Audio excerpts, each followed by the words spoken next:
Yes, question on Cauchy sequence. If an is equal to 8 plus 1 upon nv cube. हमें क्या करना है बेटे? We have to prove that sequence A, this sequence an is a Cauchy sequence and find its limit. तो हमने इसको proof करना है कि ये Cauchy sequence है और उसके बाद अगर ये Cauchy sequence है then find its limit find करनी है. तो Cauchy sequence के लिए firstly you know we require two sequence an an.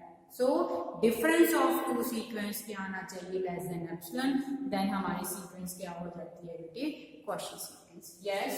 So proof क्या कर रहे हैं? If we have an is equal to 8 upon plus 8 plus 1 upon n cube, तब हम एक sequence और लेट कर रहे हैं am, वो किसके इक्वल होगी बेटे? 8 प्लस जहाँ पे हमारा n है वहाँ पे हमने क्या लिख दिया?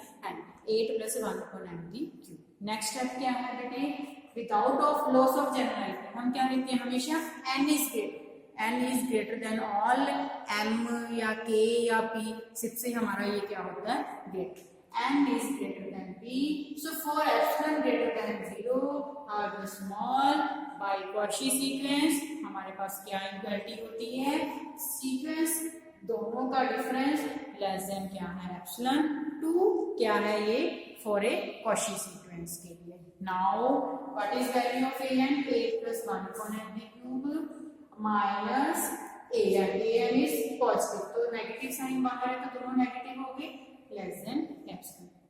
तो इसमें क्या है बेटे? उसने कहा है Cauchy सीक्वेंस प्रूफ करना है, तो हम कंडीशन लेके चल रहे हैं इफ ये Cauchy है. Cauchy का मतलब difference of this less than epsilon. तो हमारे पास क्या कंडीशन आ रही है जिससे ये Cauchy होगी? नाउ 8 के साथ 8 कैंसिल हो गया, हमारे पास क्या आ गया? 1 upon n cube minus 1 upon m cube less than epsilon.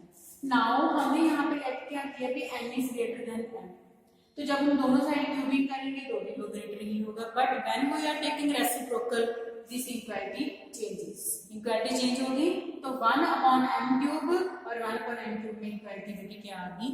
Less than की. तो अब यहाँ पे हम चलते हैं, हमारे पास 1 upon n cube और 1 upon n cube में कौन सा फैक्टर ग्रेटर है? 1 upon n cube ग्रेटर है. तो वो क्या कह रहे हैं? अभी हम क्या कर लेते हैं, इसको चेंज कर लिया बिकॉज एप्सिलॉन हमारी एक पॉजिटिव वैल्यू है, तो हम अगर मॉडुलस हटा रहे हैं तो हमारे पास ये क्या आना चाहिए? अगर मैं इसको साइड ले जाती हूँ -1 upon this is greater than 0, तो जो ये मेरा फैक्टर है नाउ दिस इज पॉजिटिव और पॉजिटिव है तो then we can take this as a epsilon. So modulus हटा दिया और अब हम इसमें आगे फर्दर प्रोड्यूस करते हैं बेटे. इसमें 1 upon n cube उस साइड ऐड हो गया.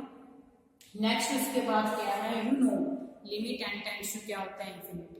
सो we take when 1 by infinity that becomes 0. So we are left with only 1 upon m cube this less than epsilon और ये टर्म हमारी खत्म हो गई. नेक्स्ट रेसिप्रोकल लेंगे, m cube क्या आ जाएगा? Greater than 1 by epsilon because हमने रेसिप्रोकल लिया है. देन उसके बाद क्योंकि इसकी क्यूब है तो इस साइड क्या आ जाएगी? पावर 1/3. तो इसमें क्या है बेटे? जब हम थ्योरम शुरू करते हैं हम क्या कहते हैं? ये Cauchy सीक्वेंस है, सो दैट इसका डिफरेंस क्या है? लेस देन एप्सिलॉन है. तो हम क्या करते हैं कि एक रियल नंबर हमेशा there exist a real number, कोई भी रियल नंबर एग्जिस्ट करता है, जैसे आप यहाँ पे m की गल कर रहे हो या p की गल कर रहे हैं तो क्या आएगा? सच दैट क्या होता है उसमें? वो किस पे डिपेंड करता है? एप्सिलॉन पे डिपेंड करता है. तो हमारा यहाँ पे m जो है वो एप्सिलॉन पे डिपेंड करता है कि किस तरह का होना चाहिए? m greater than 1 by epsilon की पावर 1/3 की फॉर्म में होना चाहिए. सो अवर m is of the type greater than 1 upon epsilon the 1/3, then our what is our conclusion? That this sequence is Cauchy sequence. अगर हमारा एप्सिलॉन इस टाइप का होता है then हम क्या कहते हैं? वो इसमें हो जाता है. तो अब हम इसमें क्या ले लेते हैं? हमारा m ऑलरेडी आ रहा है तो हम क्या कहेंगे? Let p be a positive number. तो हम इसमें क्या ले लेंगे? बिकॉज n और m ऑलरेडी यूज कर रहे हैं तो हम यहाँ पे क्या ले लेंगे? There is p real number क्या आ जाएगा? p और वो किस पे डिपेंड कर रहे हैं? एप्सिलॉन पे. ठीक है, बिकॉज n और m यूज कर रहे हैं तो हम यहाँ पे क्या लिख लेते हैं बेटे? p ले लेते हैं सच दैट वो नंबर किससे ग्रेटर होगा बेटे? 1/3. सो अगर ये कंडीशन है एप्सिलॉन की, जिस मींस हमारे पास क्या कंडीशन है? सीक्वेंस जो है दोनों लेस देन एप्सिलॉन है और इसका मतलब हमारी सीक्वेंस क्या है?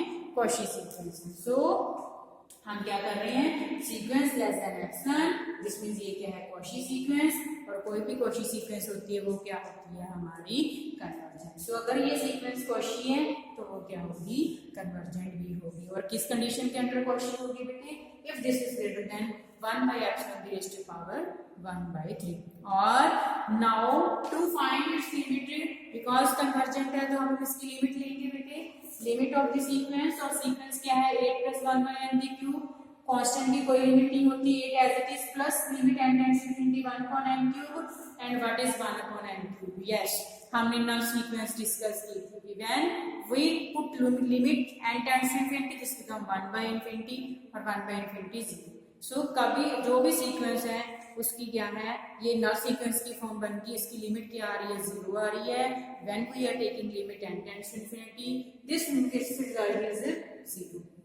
So we have only 8 plus 0 which is equal to 8. So इसकी लिमिट क्या आ गई 8, और ये क्या है, Cauchy sequence under the condition if there exist जो p नंबर है greater than epsilon d power जो है 1 by एप्सिलॉन d पावर जो है 1/3। सो कॉची सीक्वेंस है, इसीलिए ये कन्वर्जेंट है, और कन्वर्जेंट है तो हमने लिमिट ली, और लिमिट रो ऑफ दी आई कितनी है वैल्यू बेटी 8 है।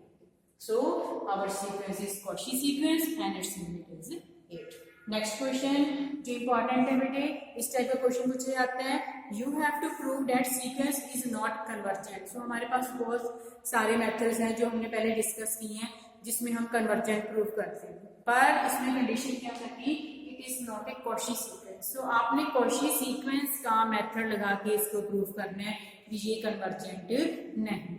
तो कॉची के लिए हमें अगेन दो सीक्वेंस लेंगे और उसका डिफरेंस लेंगे, और अगर वो लेस देन एप्सिलॉन आता है देन वो हमारी कॉची सीक्वेंस होती है, otherwise that is not a Cauchy sequence. तो इसमें हमने यही प्रूव करना है कि सीक्वेंस कन्वर्जेंट नहीं है, पर कैसे प्रूव करना है वो उसने बोला है आपको भी, under the condition you have to by Cauchy sequence. Cauchy sequence से आपने इसको प्रूव करना है कि this is not a convergent. Yes, what is our sequence, an is 1 plus 1/2 plus 1/3 plus 1/4 up to so on 1/n।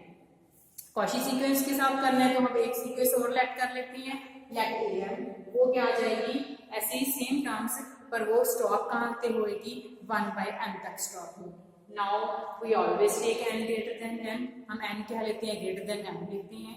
तो बेटे इसमें क्या है कि अगर n ग्रेटर देन m है तो मैं इसको रीराइट कर रही हूँ, an क्या बन जाएगा 1/2 1/3, यहाँ पे कोई वैल्यू m आ जाएगी, n के बाद n + 1 आएगा, फिर मेरे पास n + 2 आएगा, और मेरी लास्ट वैल्यू क्या है जो 1/n थी हमारी। और क्योंकि m छोटा है तो m इसमें आएगा, बीच में टर्म्स आएंगी, उसके बाद n + 1 आएगा, फिर n + 2 आएगा, एंड सो ऑन टर्म्स आएंगी। Now to proof by Cauchy हम क्या ले रहे हैं, दो सीक्वेंस का डिफरेंस। सो जब हम इन दोनों को माइनस करोगे, आप चेक करो बेटे ये वाली हमारी टर्म्स यहाँ तक 1/n तक क्या हो जाएगी, कैंसिल हो जाएंगी, बिकॉज n इज ग्रेटर। तो बच कौन सी गई term 1/n + 1 and plus so on 1/n तक हमारी टर्म्स बच गई। नाउ अब हम इसको देखना है कि ये लेस देन एप्सिलॉन आ रहा है या ग्रेटर देन एप्सिलॉन आ रहा है। नेक्स्ट यस, अब इसमें क्या है बेटे, मैं सिर्फ एक फैक्टर डिस्कस कर रही हूँ। फर्स्ट फैक्टर मेरा क्या है m + 1 और दूसरा क्या है n ही ग्रेटर है, क्योंकि ऑल m's आर क्या है लेस देन हम ले रहे हैं इससे, ठीक है। सो n जब मैंने रेसिप्रोकल लिया, यस m + 1 तो रेसिप्रोकल लिया, इक्वालिटी क्या होगी इस साइड में, इसका मतलब क्या बन गया बेटे, जो 1/m + 1 है इससे ग्रेटर है 1/n से। सिमिलरली जब मैं इसमें 2 की बात करूंगी तब भी यही चीज आएगी, देन 1/n + 2 किससे ग्रेटर है 1/n से, and so on, because all terms are क्या है लेस देन m। और जब हमने इसको रेसिप्रोकल लिया तो लेस है, पहले क्या थी ये ग्रेटर थी। और ये टर्म्स कितनी है देखो, हमें n में से m टर्म्स माइनस करते हैं, तो टर्म्स कितनी बार आएगा ये फैक्टर बेटे मेरे पास n - n टाइम्स अपॉन क्या है n, बिकॉज हमने m टर्म्स माइनस कर दी थी, पीछे कितनी बच गई हमारी n - n टर्म्स बच गई। नेक्स्ट बेटे n/n is 1 and this is n/n, और this factor is greater than 1, ये तो 1 से ग्रेटर आ गया। और हम क्या चाहते हैं, लेस देन एप्सिलॉन। और एप्सिलॉन भी, पहले तो हम एप्सिलॉन से लेस चाहते हैं, और एप्सिलॉन भी very small value, and this factor is greater than 1, so this is not a convergent, ये कन्वर्जेंट नहीं है। और हमने इसको प्रूफ इस मेथड से की है, बाय कॉशी मेथड से की है। Taking difference of two sequence, taking two sequence, then taking difference of two sequence, we have this is greater than 1, you can say up to, हमें नहीं पता कितनी इसकी वैल्यू है, that can be up to infinity, so this is not convergent। और ये किस कैसे करना है, बाय क्वेश्चन। सो आपको क्वेश्चन बेटे ऐसे ही पूछा जाएगा भी ये कन्वर्जेंट नहीं है, प्रूफ करना बाय क्वेश्चन से। सो अगर आप दूसरा मेथड लगाओगे तो वो सही नहीं होगा, क्वेश्चन के अकॉर्डिंग ही हमें क्वेश्चन से ही इसको करना पड़ेगा। और कन्वर्जेंट है क्या आना या not convergent, that according to question, but कौन सा मेथड फॉलो करना है वो आपने